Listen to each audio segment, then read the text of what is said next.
And then we have the education system. I love this.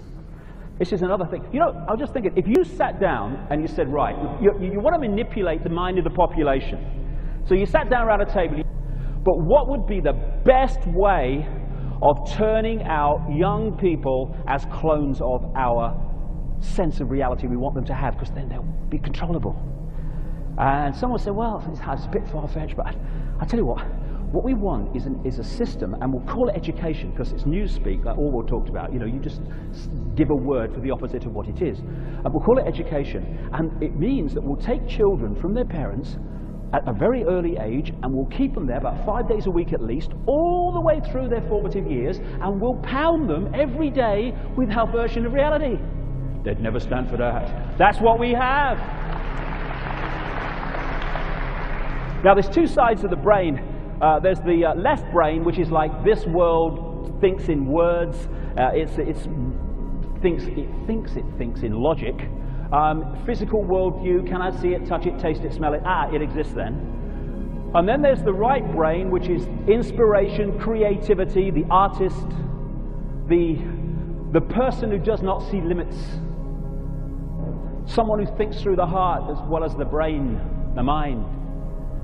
And what the education system wants to do is pour information, most of it provable crap, into the left brain, and it says, hold it there, darlings, until we give you a shout. And then it says, ladies and gentlemen, you have 2 hours to complete this paper. Please pick up your pens. At which point you're supposed to spew out what it has told you onto the paper. And if you do that well, you get rewarded. Hey, my John is very clever. Hey, you get a good job with all those passes. Oh, your John is well indoctrinated, isn't he? Yes. Now, carrot and stick.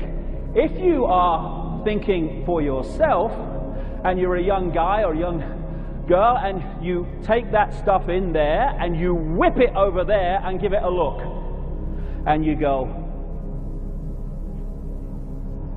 it's a piece of shit, look at it, look at it.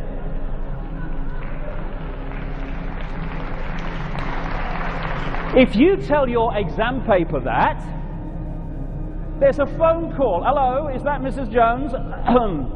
Billy's a disruptive influence in the classroom. You mean he's asking questions? Yes, they'll all want to do it.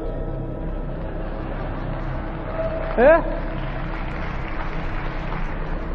You know, in the last part of the talk, I'm really going to get into the nature of reality and how we create it, because there's so much information and supporting evidence now to give us a real fix on how we're creating reality, because this is an illusion.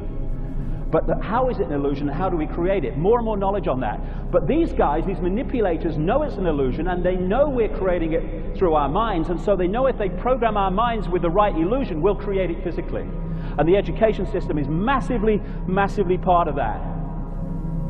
As H.L. Mencken, an American writer, said all those years ago, the most dangerous man to any government is the man who is able to think things out for himself. Almost inevitably, he comes to the conclusion that the government he lives under is dishonest, insane, and intolerable. And